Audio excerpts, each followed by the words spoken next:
Modulation करने के लिए हमें इस तरह का सर्किट नहीं चाहिए होता डीएसबीएससी वाला, हमें एनवेलप डिटेक्टर्स चाहिए होते हैं जो कि मैसेज में से मॉड्यूलेटेड सिग्नल में से एनवेलप डिटेक्ट कर लें, क्योंकि एनवेलप में क्या जा रहा है, मैसेज जा रहा है। जितनी टाइप्स है एम्पलीट्यूड मॉड्यूलेशन की, ये जो एएम है या डीएसबीएससी है, इसमें एक्चुअली मैसेज किसमें ट्रैवल कर रहा होता है, एम्पलीट्यूड में, जब भी इसको हम एम्पलीट्यूड मॉड्यूलेशन कहते हैं। डीएसबीएससी के लिए सर्किट ये चाहिए डीमॉड्यूलेट करने के लिए, और एएम के लिए हमें एक एनवेलप डिटेक्टर चाहिए। तो ये एनवेलप डिटेक्टर कैसे काम करता है? ये एनवेलप डिटेक्टर बेसिकली एक एम सिग्नल है, और एम सिग्नल हम सबको पता है उसमें क्या कौन कौन सी टर्म्स हैं। उसके अंदर मैसेज भी है, मैसेज भी मॉड्यूलेटेड मैसेज भी है, और ए कॉस ओमेगा सिटी भी है। So we are getting the modulated signal, हमें मॉड्यूलेटेड सिग्नल मिल गया है जिसमें message and carrier, modulated message और कैरियर दोनों साथ में। जब हम यहां पर एम सिग्नल अप्लाई करेंगे सर्किट पे, जो सर्किट बना हुआ है diode and need RC circuit, यहाँ पे आरसी सर्किट लगा हुआ है, तो इस मैसेज में ये जो सर्किट, ये जो पूरा जो सिग्नल मिल रहा है, मॉड्यूलेटेड सिग्नल जो हमें मिल रहा है, इसमें कैरियर कॉन्स्टेंटली बहुत तेजी के साथ वो कर रहा होगा, उसकी साइकिल्स आ रही होंगी या रिकर कर रहा होगा, कॉन्स्टेंटली उसकी साइकिल्स चेंज हो रही होंगी, and it will be happening very fast. Why? Because carrier बहुत हाई फ्रीक्वेंसी पे होता है। सो जब कैरियर की पॉजिटिव, ये जो मॉड्यूलेटेड सिग्नल है इसकी पॉजिटिव साइकिल आएगी, और ये मॉड्यूलेटेड सिग्नल बहुत तेजी के साथ क्यों मॉड्यूलेट कर रहा है, बहुत तेजी के साथ क्यों रिकर कर रहा है, चेंज कर रहा है साइकिल्स, इसलिए क्योंकि उसकी फ्रीक्वेंसी बहुत हाई है। हम मैसेज को कैरियर के साथ मल्टीप्लाई मॉड्यूलेशन करते हैं इसलिए ताकि फ्रीक्वेंसी हाई हो जाए। So it's changing very fast, it's changing cycles very fast. जब पॉजिटिव साइकिल आएगी, जब वोल्टेज पॉजिटिव यहाँ पे मिलेगा इस डायोड को, तो इस डायोड का anode will be forward biased with respect to cathode, and this diode will be more positive than the other side। ये वाली साइड जो होगी इसकी डायोड की ज्यादा पॉजिटिव हो जाएगी with respect to cathode, and diode will be forward biased। कब से कब तक ये काम होगा? जितनी देर में पॉजिटिव साइकिल आ रही होगी इसकी, ठीक है। जब इतनी देर में ये फॉरवर्ड बायस रहेगा डायोड, जब डायोड फॉरवर्ड बायस रहेगा तो कैपेसिटर चार्ज होगा, the capacitor will be charged, और आउटपुट पे हमें क्या मिल रहा होगा? जितनी देर में कैपेसिटर चार्ज होगा, हमें यहां से यहां तक का आउटपुट पे सिग्नल मिल रहा होगा, ये मिल रहा होगा, ये, ठीक है। अब जैसे ही मॉड्यूलेटेड सिग्नल की नेगेटिव साइकिल आई, उस नेगेटिव साइकिल के अंदर दिस वोल्टेज जो यहाँ बिल्डअप हुआ है वो डिक्रीज होना शुरू हो जाएगा एनोड पे with respect to cathode, and this diode will become reverse biased. जैसे ही हम इस पॉजिटिव पीक से नीचे आएंगे, the difference will be negative, anode और कैथोड का डिफरेंस नेगेटिव हो जाएगा, and this will become reverse biased. The moment it becomes reverse bias, कब रिवर्स बायस होगा? जैसे ही आप इस पीक से नीचे आएंगे ये डायोड रिवर्स बायस हो जाएगा, क्योंकि डिफरेंस विल बिकम नेगेटिव, और ये it will be less positive with respect to the cathode. The diode will be reverse biased and capacitor will start discharging। तो नेगेटिव साइकिल आते ही कैपेसिटर डिस्चार्ज होने लगा, क्योंकि डायोड फॉरवर्ड रिवर्स बायस्ड हो गया है, और डायोड कैपेसिटर चार्ज नहीं हो रहा, तो कैपेसिटर विल डिस्चार्ज। और जब तक ये नेगेटिव साइकिल होती रहेगी इस एएम की, यहाँ पे कैपेसिटर डिस्चार्ज हो रहा होगा, और ये डिस्चार्ज आपको कहाँ, ये वाली साइकिल की जो आउटपुट पे वोल्टेज डिस्चार्ज की आपको कहाँ नजर आ रहा होगा? वीसी पे नजर आ रहा होगा। So when there is a positive cycle,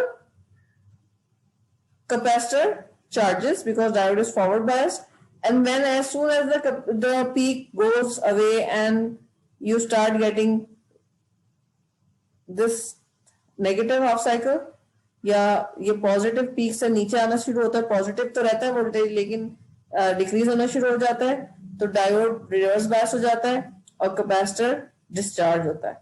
So there is a constant charge discharge, constant charge discharge। तो पहली टाइम तो उसको चार्ज होने में बहुत टाइम लगा, जब पहली साइकिल आई तो उसने पूरा चार्ज होने में टाइम लिया।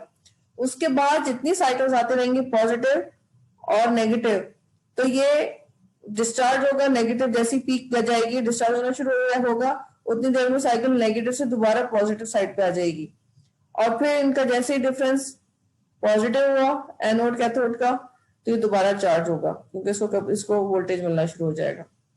फिर जैसे ही पीक जाएगी और ये नेगेटिव साइकिल डिक्रीज होना शुरू होगा वोल्टेज, ये दोबारा डिस्चार्ज होगा और फिर एक सर्टेन पॉजिटिव वोल्टेज पे आके डायोड फॉरवर्ड बायस होगा और कैपेसिटर चार्ज होगा। सो ये आपको यहाँ पे इस तरह की पीक्स मिलती रहेंगी, चार्ज डिस्चार्ज मिलता रहेगा, and this will help you in identifying the shape of the message, identifying the envelope, क्योंकि इस एनवेलप में मैसेज है, तो ये आप जैसे इसको चार्ज डिस्चार्ज से इसको ट्रैक कर लेंगे, आपकी ऊपर वाला जो ये बोल्ड के अंदर जो ये चार्ज डिस्चार्ज है, एक्चुअली आपको ये आउटपुट मिल रहा होगा रजिस्टर के ऊपर।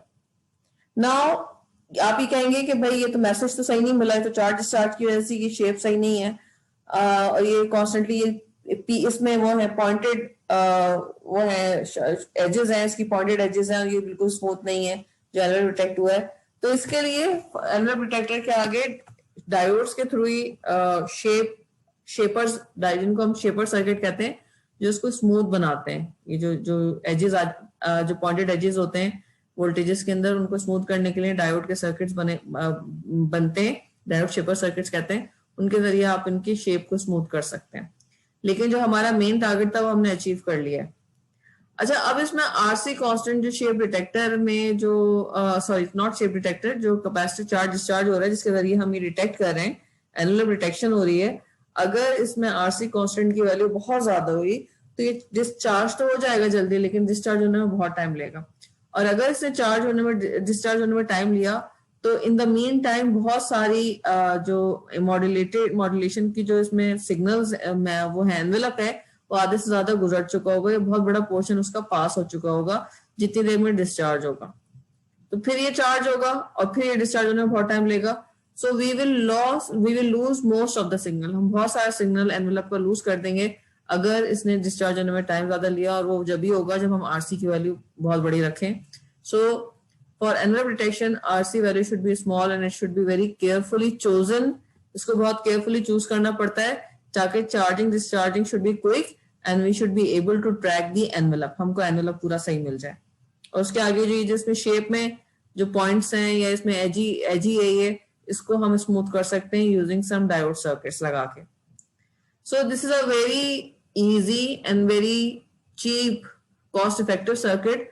जबकि अगर आप डीएसबी-एससी के अंदर देखें तो यू नीड मल्टीप्लायर्स, आपको मल्टीप्लायर भी चाहिए, आपको लो पास फिल्टर भी चाहिए जब भी मैसेज डिटेक्ट होगा, और उसमें भी नॉइज अगर आ जाएगी या सॉरी नॉइज एंड डिस्टॉर्शन आ जाएगी तो ये वाला जो कुछ कह रहे हैं आप, ये जो पार्ट है जो टॉपिक जो अभी आपने टॉपिक पढ़ाया ये काइंडली एक बार रिपीट कर दे थोड़ा सा, या फिर मैं रिकॉर्डिंग में ही सुन लूंगा। हाँ, रिकॉर्डिंग में सुन लेना, अभी मैं शायद इसको बार बार रिपीट करूंगी, हर 2 स्लाइड के बाद मैं कोशिश करती हूँ कि जो मैं पढ़ा पिछली स्लाइड है ना उनमें से कुछ ना कुछ दोबारा रिकैप करूं, तो ये आपको देख लीजिएगा, नहीं तो उसके बाद फिर we can do a revision, हम दोबारा रिवीजन कर सकते हैं इसका। सो डीएसबी डीमॉड्यूलेशन के अंदर एम्प्टी कॉस ओमेगा सीटी मल्टीप्लाई हो रहा है, और अगर एरर आ रहा है डिस्टॉर्शन तो फिर भी हमें प्रॉब्लम हो रही है, हमें पैरेलल सर्किट लगा के डिस्टॉर्शन ट्रैक करनी पड़ रही है, यानी ये डीएसबी-एससी एक तो कॉस्ट इफेक्टिव नहीं है और दूसरी बात है उसमें भी फिर हमें अलग सर्किट्स लगा के डिस्टॉर्शन रिमूव करनी पड़ती है। ऑन द अदर हैंड इसके एएम के अंदर it's a very simple and easy detection, और डिस्टॉर्शन अगर आ भी गई है, सिग्नल में फ्रीक्वेंसी चेंज हो भी गई है, तो फिर भी आपका एनवेलप ट्रैक हो जाएगा। देखो अगर एनवेलप में क्या है, मैसेज है, मैसेज में अगर नॉइज आ गई ना, not distortion, I am talking about noise आ गई है, तो एनवेलप में जो एम्पलीट्यूड है वो डायरेक्टली इफेक्टेड होता है, नॉइज से एम्पलीट्यूड सबसे ज्यादा इफेक्टेड होते हैं, तो वो तो एक अलग दैट्स अनदर थिंग। चैप्टर 3 तक आ रहा है वाइवा, चैप्टर 3 तक है वाइवा, 4 नहीं है, फिर तो आगे का टॉपिक चल रहा है। मैं भी वाइवा के बारे में पूरी एक्सप्लेनेशन दे दूंगी, पूरा आपको बता दूंगी towards the end. So noise आएगी अगर मैसेज में तो एनवेलप में नॉइज दिखेगी, एनवेलप तो वही डिटेक्ट करेगा, ये सर्किट वही डिटेक्ट करेगा जो उसको मिल रहा है, सो नॉइज भी डिटेक्ट हो जाएगी। दैट इज अनदर थिंग कि नॉइज डिटेक्शन कैसे करनी है, लेकिन हमारा पर्पस था कि मैसेज, जो भी मैसेज है जिस तरह का भी रिसीव हुआ है उसको हम अलग कर लें, चाहे वो नॉइजी है या नॉइजलेस है, वो ये सर्किट बहुत सक्सेसफुली कर रहा है। This circuit is very successfully detecting the envelope which contains the message। सही है, और इसमें आरसी का बहुत इंपॉर्टेंट रोल है। RC constant You should be very carefully chosen. It should be small because too large RC constant will let the envelope pass, and you will not be detecting it at all. ये पूरा का पूरा जो sensitive काफी बड़ा envelope का portion है, it will not get detected because capacitor is discharging. Capacitor उसको discharge होने में time ले रहा होगा. So this is one circuit जिसमें envelope detection हो रही है.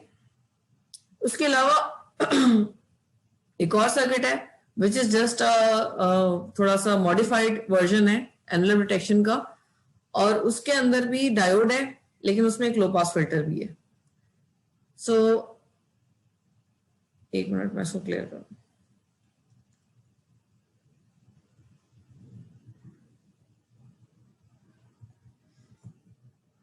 So this was one circuit for envelope detection.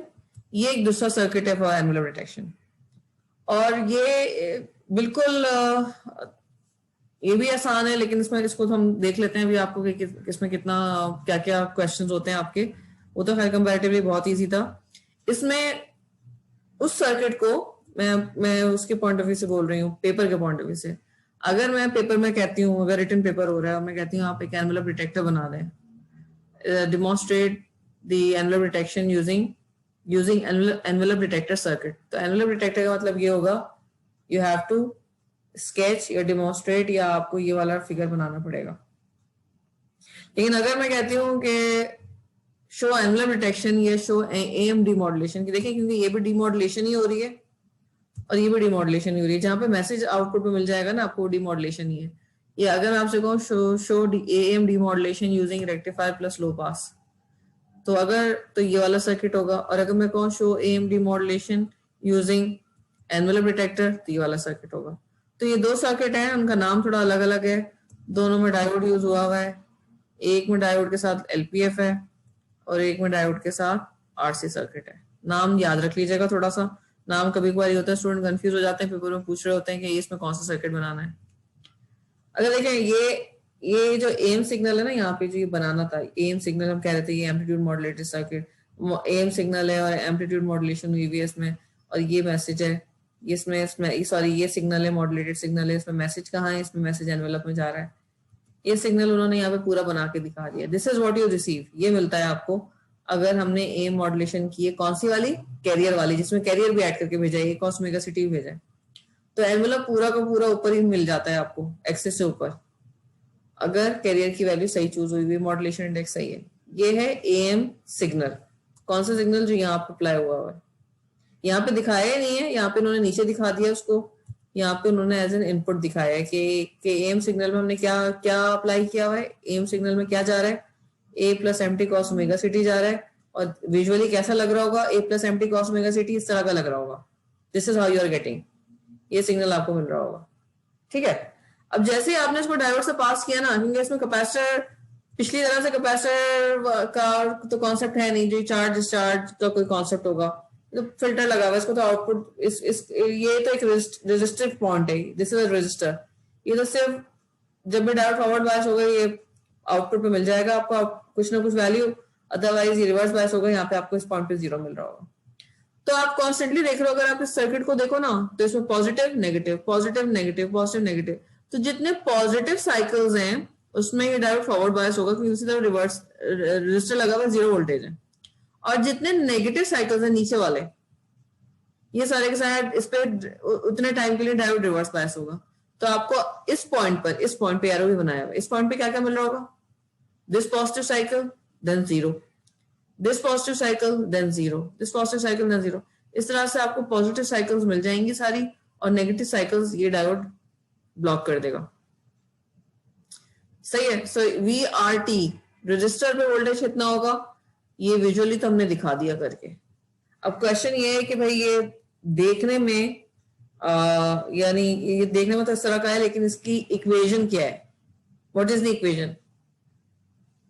सही है. सो इसकी इक्वेशन हमें देखनी पड़ेगी कि क्योंकि अगर आपको इक्वेशन की जरूरत क्यों पड़ती है, ये फिल्टर का जो कॉन्सेप्ट है ना, जहां जहां फिल्टर लगते हैं, किसी भी सर्किट में फिल्टर लगते हैं, जब तक कि आपको ये पता ना हो कि इसमें कौन कौन सी फ्रीक्वेंसीज जा रही हैं, आप फिल्टर डिसाइड नहीं कर सकते. तो अगर यहाँ पे LPF डिसाइड हो गया है कि LPF लगाना है, तो इसका मतलब ये है कि हमें ये जो VRT है ना, रजिस्टर पे जो सर्किट है, हमें इसके अंदर फ्रीक्वेंसीज कौन कौन सी जा रही हैं वो पता होनी चाहिए, उसी के बेसिस पे हमने एलपीएफ अप्लाई किया है।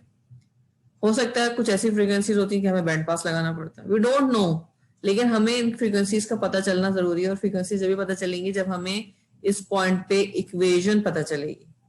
देखिए इन्होंने सिर्फ वीआरटी लिखा हुआ है, इन्होंने इक्वेशन नहीं लिखी हुई है। So for the equation we need to have कि ये जो पॉजिटिव फिर जीरो पॉजिटिव जीरो, तो ये बेसिकली किस चीज से मल्टीप्लाई हो रहा है या what is the concept behind it. तो क्योंकि ये रिकॉर्डेड लेक्चर तो आपको इसमें पीपीटी में तो नहीं दिया हुआ, पीपीटी में साइड नोट्स में नीचे की तरफ दिया हुआ है। अभी मैंने क्योंकि इसको फुल स्क्रीन किया हुआ तो आपको नजर नहीं आएगा, but I take you to the book जिसके अंदर हम ये देख ले।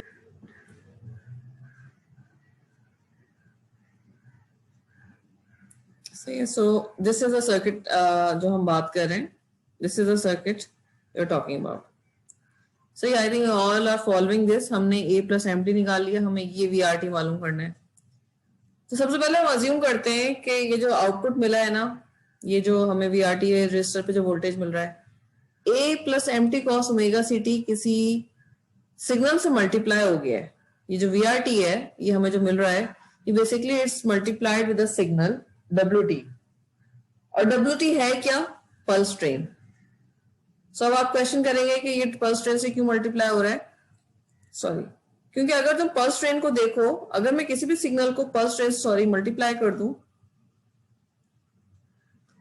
तो जहां जहां पल्स ट्रेन होती है वहां पे आपका आउटपुट मिलता है, जहां पे पल्स ट्रेन होती है वहां पे आपको आउटपुट नहीं मिलता है। ठीक है, सो ये पल्स ट्रेन है डब्ल्यू टी। सो अगर हमें मैथमेटिकली रिप्रेजेंट करना है वीआरटी पे क्या है, तो हम ये हम अज्यूम कर रहे हैं कि जो मैसेज है ना ये एक डब्ल्यू टी से मल्टीप्लाई हो गया, एक सिग्नल से मल्टीप्लाई हो गया। वो सिग्नल है क्या? वो सिग्नल बेसिकली एक पल्स ट्रेन है। पल्स ट्रेन पीरियोडिक सिग्नल होता है। मैंने इससे पहले भी जब मॉड्यूलेटर डिजाइन करना बताया था आपको, स्विचिंग मॉड्यूलेटर, तो मैंने आपको बताया था कि स्विचिंग मॉड्यूलेटर में भी हम सिग्नल को पल्स ट्रेन से मल्टीप्लाई करते हैं तो हमें कुछ इस तरह का आउटपुट मिलना शुरू हो जाता है, positive then zero then positive then zero. तो हम कोशिश कर रहे हैं कि इसको सिमुलेट करें। सिमुलेशन में क्या होता है, हम कोशिश कर रहे हैं कि कोई इक्वेशन ऐसी बनाए जिससे हम रिप्रेजेंट कर सकें कि वीआरटी किसके बराबर है। तो वो जो इक्वेशन बनानी है उसको हम किस तरह, उस इक्वेशन के लिए हम क्या कर रहे हैं, हम ये कह रहे हैं कि भाई जो मैसेज आया था ना A plus M T cos omega C T, जो मॉड्यूलेटेड सिग्नल है A plus M T cos, इसको हमने किससे मल्टीप्लाई किया है? एक पल्स ट्रेन से मल्टीप्लाई किया।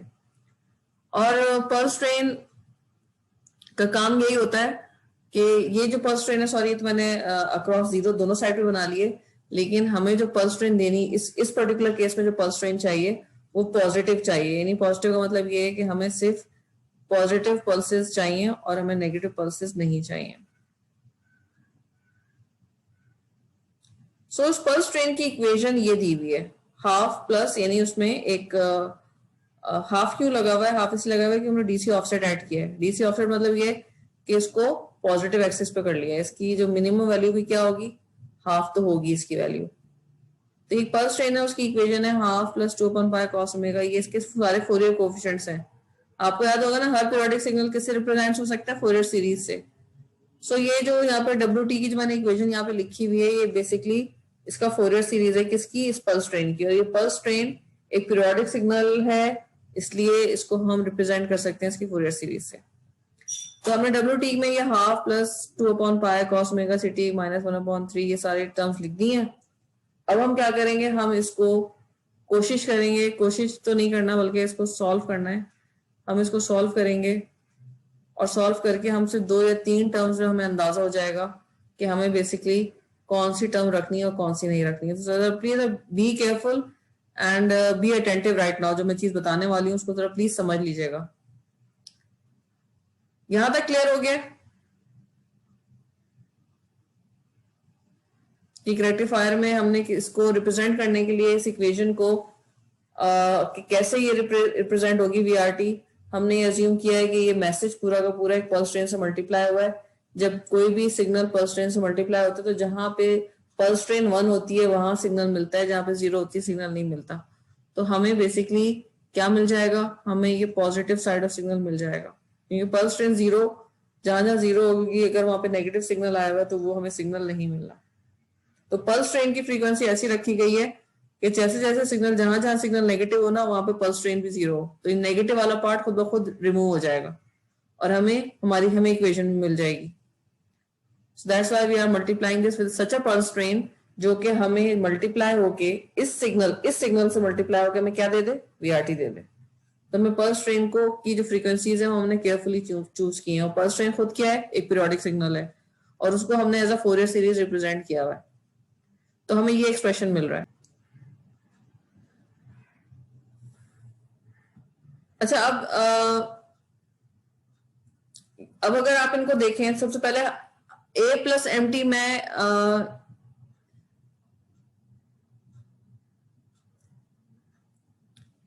एक मिनट जरा मैं इसको स्क्रीन बड़ी कर लूं ताकि आप लोगों को मैं अगर बताना चाहूं तो मेरे लिए थोड़ी सी आसानी हो। सबसे पहले हम इसको अगर हम इसको देखें, इसकी टर्म्स को देखें, because the terms are very important. मैं इसको टेक्स्ट बॉक्स के अंदर टाइप करूंगी और साथ में आप देखते भी जाइएगा कि हो क्या रहा है, आपके थोड़ी आसानी हो जाएगी अगर आप साथ साथ फॉलो कर लेंगे ना। अभी सबसे पहले हमने जब ये जो इक्वेशन थी वीआरटी हमें निकालनी है, टाइम जा रहा है, खत्म हो रहा है हमारे पास।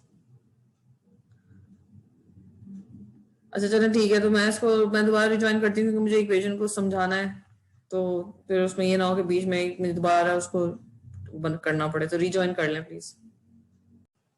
जब हम इम्पल्स ट्रेन जीरो होती है तो उस वक्त नेगेटिव साइकिल आती है, इसलिए आउटपुट पे आपको जीरो मिलता है। तो सारी नेगेटिव साइकिल्स जिस वक्त है उस वक्त पल्स ट्रेन जीरो हुई हुई है, इसलिए हमें नेगेटिव साइकिल मिल ही नहीं रही है आउटपुट पे, क्योंकि pulse train zero multiplied by negative cycle, the answer will be zero. तो हमने क्या किया है, हम ये अज्यूम कर रहे हैं कि हमने एम सिग्नल को एक पल्स ट्रेन से मल्टीप्लाई किया है। जब नेगेटिव साइकिल है इस एम सिग्नल की तो पल्स ट्रेन जीरो हुआ हुआ है, इसलिए प्रोडक्ट आपको नहीं मिलेगा, जीरो मिलेगा आउटपुट पे। और जब पल्स ट्रेन पॉजिटिव है और सिग्नल की भी पॉजिटिव साइकिल है, you will get the signal back. So इस तरह से ये हाफ वेव रेक्टिफाइड आउटपुट को रिप्रेजेंट करने के लिए हमने एक तरीका निकाल लिया है। अभी जो पल्स ट्रेन है इसकी इक्वेशन उन्होंने फोरियर सीरीज की फॉर्म में लिख दी है, सही है। Now we have to see what terms we are getting, so we just need to see the multiplication. हमें इसमें थोड़ी सी मल्टीप्लिकेशन करके देखनी पड़ेगी।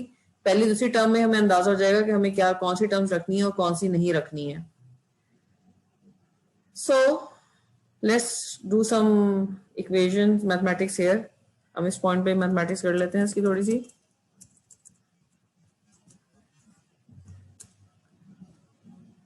सो दिस इज इक्वल टू, पहले हमें मिल जाएगा जब आप हाफ को मल्टीप्लाई करेंगे ना, a plus M T cos omega C t. इसको पूरा केयरफुली देख लीजिएगा इसको अभी साथ साथ, क्योंकि बाद में फिर आपको प्रॉब्लम होगी आपको। तो half a cos omega C T मिल जाएगा आपको पहली टर्म, जब हाफ से मल्टीप्लाई होगा ये पूरा एक्सप्रेशन।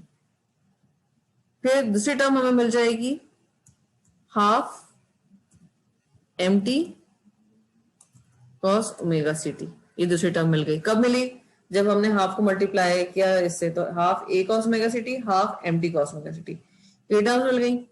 उसके बाद जब दो टर्म्स हो गई तो उसके बाद ये A plus M T cos omega C T जाके मल्टीप्लाई हो गया 2/पाई कॉस ओमेगा सी टी से। This whole expression is being multiplied with 2/पाई कॉस ओमेगा सी टी से मल्टीप्लाई हो रहा है। सो 2/पाई कॉस ओमेगा सी टी किससे मल्टीप्लाई हो रहा है? A cos omega C T से और एम टी कॉस ओमेगा सी टी से। तो 2/पाई कॉस ओमेगा सी टी, ये इसकी पहली टर्म है, ये 2/पाई कॉस ओमेगा सी टी मल्टीप्लाई हो रहा है A cos omega C T के साथ, प्लस 2/पाई कॉस ओमेगा सी टी मल्टीप्लाई हो रहा है, सॉरी यहाँ पे 2/पाई कॉस ओमेगा सी टी किससे मल्टीप्लाई हो रहा है? एम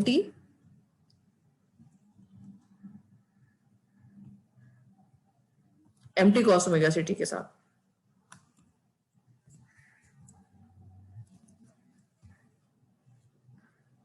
सही है। सो ये दीज आर द 4 टर्म्स। उसके अलावा भी बहुत सारी टर्म्स हैं जिनको मैंने छोड़ दिया, हम इन 4 टर्म्स के थ्रू ही काफी डिसीजंस ले सकते हैं। तो जब हम इनको सिंप्लीफाई करेंगे तो half A cos omega C t we don't need, क्योंकि हमें मैसेज चाहिए, इसमें सिर्फ कोसाइन है। Half m t cos omega C t we don't need, क्योंकि इसके अंदर भी मॉड्यूलेशन वाला सिग्नल है, फ्रीक्वेंसी है। 2/पाई cos omega ct into a cos omega ct, we don't need this. Why we don't need this? क्योंकि इसमें मैसेज है ही नहीं थर्ड टर्म में। Now let's look at the fourth term. तो जो शुरू की टर्म्स हैं we can just put dot dot dot because we don't need it. Let's look at the fourth term. इसमें 2/पाई आ रहा है और mt आ रहा है, सही है। इसको हम अलग से कर लेते हैं ताकि लगे कि मल्टीप्लाई हो रहा है। mt आ रहा है और उसके बाद cos स्क्वायर ओमेगा ct आ रहा है, सही है। वी आर गेटिंग, और उसके बाद भी टर्म्स हैं जिनको हम नहीं चेक कर रहे हैं, हम सिर्फ यहाँ पे क्योंकि मैसेज नजर आ रहा है तो हम इसे देख रहे हैं। तो अगर आप इनको देखेंगे तो ये जो मैसेजेस वाली जो फोर्थ टर्म है जिसको हमने यहाँ पे भी सॉल्व किया है, ये 2/पाई cos स्क्वायर ओमेगा ct को हम क्या लिख सकते हैं,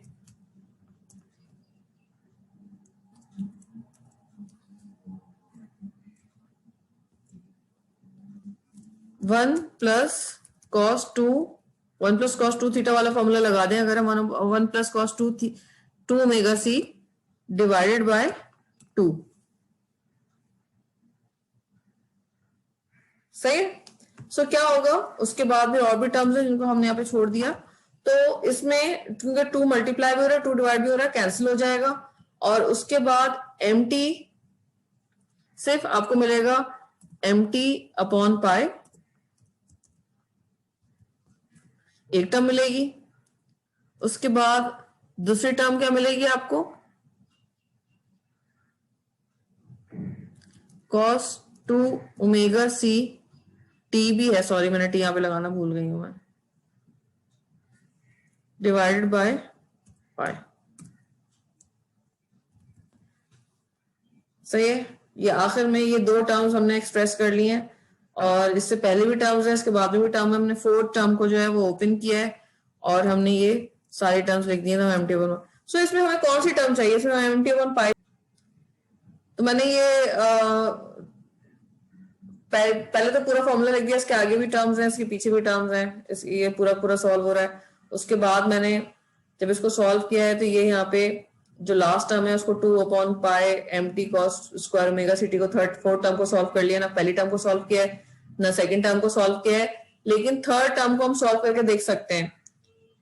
क्यों सॉल्व करके देख सकते हैं, फोर्थ टर्म में क्योंकि एम्प्टी नजर आ रहा है तो मैंने इसलिए उसको सॉल्व करके आपको बता दिया था कि हम एम्प्टी यहाँ पे अलग हो सकता है, हम लो पास फिल्टर के जरिए मैसेज डिमॉड्यूलेट कर सकते हैं।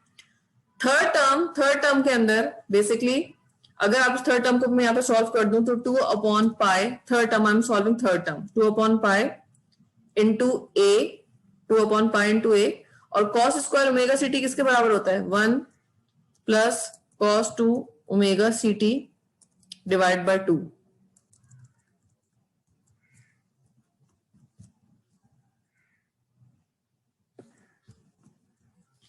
तो ये देखिए मैंने अभी सेकंड टर्म भी सॉल्व कर दी है, थर्ड टर्म भी सॉल्व कर दी है और फोर्थ टर्म भी, सॉरी नॉट सेकंड टर्म भी सॉल्व कर दिए, थर्ड टर्म भी सॉल्व कर दिए, फोर्थ टर्म भी सॉल्व कर दिया। और उससे पहले की फर्स्ट और सेकंड मैंने सॉल्व नहीं की है, ये मैं यहाँ पे मार्क भी कर देती हूँ आपको ताकि आपको ये याद रहे कि मैंने इसको, इस वाली टर्म को, पहली टर्म को और सेकंड टर्म को सॉल्व नहीं किया था, मैंने सिर्फ थर्ड और फोर्थ टर्म को सॉल्व किया था। तो थर्ड टर्म से 2/पाई a plus cos omega ct upon 2 मिला है और फोर्थ टर्म से हमें मैसेज भी मिला है। तो बेसिकली अगर सेकंड टर्म देखें तो इसमें 2/पाई a डिवाइड बाय 2, इसमें a की एक टर्म नजर आ रही है जो कि बिल्कुल अकेली है, this is low frequency. So 2 terms pass होंगी, एक तो mt पास होगी लो पास फिल्टर से और एक a/पाई पास होगा। तो जब आप लो पास फिल्टर से पास करके देखेंगे ना इस पॉइंट पे, एक तो ये a/पाई वाली टर्म पास हो जाएगी, 2 से कैंसिल हो गया इसलिए आपको नहीं मिलेगा, और एक जो फोर्थ टर्म में mt/पाई है ये, तो 2 terms will pass through the LPF से जब ये पूरी इक्वेशन पास होगी ना तो यहाँ पे a/पाई, क्योंकि a is a number, is a constant DC value, ये भी पास हो जाएगा एलपीएफ से और mt/पाई वाली टर्म भी पास हो जाएगी, 2 टर्म्स पास हो जाएंगी। अब इसमें ये जो ए है ना, ये डीसी वैल्यू है। डीसी वैल्यू को खत्म करने के लिए we will need a capacitor, हमें कैपेसिटर चाहिए होगा। इस कैपेसिटर से जब हम पास करेंगे A upon pi plus M T upon pi को, तो इसमें ए अपॉन पाई ब्लॉक हो जाएगा, DC filter will block it, DC value will be blocked by this capacitor. और उसके बाद हमें सिर्फ M T upon pi output पे मिल रहा होगा, रजिस्टर के ऊपर हमें एम टी अपॉन पाई मिल रहा होगा। तो ये जो 4 टर्म्स मैंने ओपन की, इसमें से 2 टर्म्स पास हो गई लो पास फिल्टर से, ए अपॉन पाई और एम टी अपॉन पाई।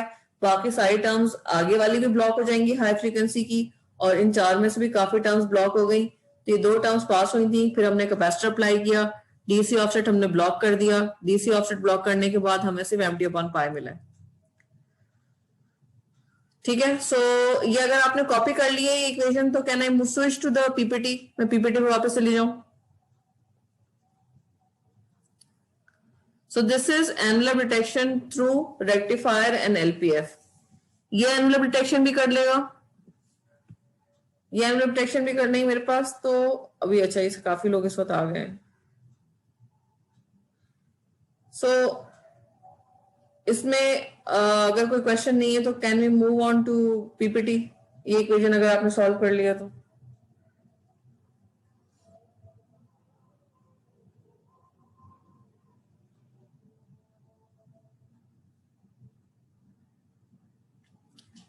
सही। सो ये this is all being recorded, तो आप उसमें भी देख सकते हैं। और बाकी ये है कि this is what we were doing, हम ये कर रहे थे, हमने इसकी इक्वेशन पूरी जो इस पॉइंट पे आ रही थी ना, मैंने अभी आपको सॉल्व करके दिखा दी है। और उसमें से हमें 2 टर्म्स हैं जो कि हमें जिसमें लो फ्रीक्वेंसी है ए अपॉन पाई और एम टी अपॉन पाई, ये 2 टर्म्स एलपीएफ से पास हो जाएंगी, फिर डीसी वैल्यू हम इसमें से ब्लॉक कर देंगे और एम टी अपॉन पाई हमें मिल जाएगा। सो this is am modulate D modulation, यहाँ पे हमने एएम डी मॉड्यूलेशन कर ली है, राइट। उसके बाद यहाँ पे डीमॉड्यूलेशन का एक एक्सपेरिमेंट है, एक मैसेज है जिसमें मैसेज में टोन है, मैसेज में cos 2 pi t है, इट्स अ टोन डीमॉड्यूलेशन की, यानी मैसेज जा रहा है और कैरियर के साथ मल्टीप्लाई हुआ है, यानी पूरी जो एम डीमॉड्यूलेशन करनी है हमें। तो ये डीमॉड्यूलेशन यहाँ पे डीमॉड्यूलेशन करके दिखाई हुई है, ये देखें डीमॉड्यूलेशन सॉरी एम सिग्नल दिखाया हुआ है जो डीमॉड्यूलेट होगा। ये सिग्नल है जो हम डीमॉड्यूलेट करना चाह रहे हैं। इसके अंदर क्या है, इसमें मैसेज में cos 2 pi t है, ये एम सिग्नल है जिसको डीमॉड्यूलेट करना है, जिसमें से हमने डिटेक्ट करना है। तो इन्होंने एक एक्सपेरिमेंट दिया हुआ है कि भाई अगर आप कैपेसिटर और रजिस्टर वाला सर्किट यूज करेंगे ना, आरसी वाला सर्किट, और इसके जरिए एनवेलप डिटेक्शन करेंगे, ये आप मैटलैब पे बना सकते हैं, सिमुलिंक पे करके देख सकते हैं वैल्यूज देके। सॉरी, मैटलैब पे तो इसको आप वो नहीं बना सकेंगे, इसका डायग्राम नहीं बना सकेंगे, वो तो बड़ा काफी लंबा काम होगा, सिमुलिंक पे करके देख सकते हैं। तो आरसी वैल्यूज भी अगर आप दे दें, सर्किट पूरा बना दें, तो आउटपुट पे जो आपको वैल्यूज मिल रही होंगी ना, वो कुछ इस तरह की मिल रही होंगी। आरसी चेंज करते जाएंगे, this is what you will be getting, कुछ इस तरह की वैल्यूज मिल रही होंगी आपको। ये एनवेलप डिटेक्ट हो रहा है आरसी वैल्यूज डालने के बाद। कैरियर फ्रीक्वेंसी 10 है, मैसेज में कॉस जा रहा है, ये एम सिग्नल है जिसको डिमॉड्यूलेट करना है। तो एनवेलप डिटेक्शन इन्होंने की है, इन्होंने एक्सपेरिमेंट बनाया है और सर्किट कौन सा यूज किया, आरसी वाला। सो this is what you will be getting, इस तरह से एनवेलप डिटेक्ट होगा। तो बेसिकली सिमुलिंक या किसी सॉफ्टवेयर के थ्रू इन्होंने एक एक्सपेरिमेंट है जो कि करके दिखाया हुआ है।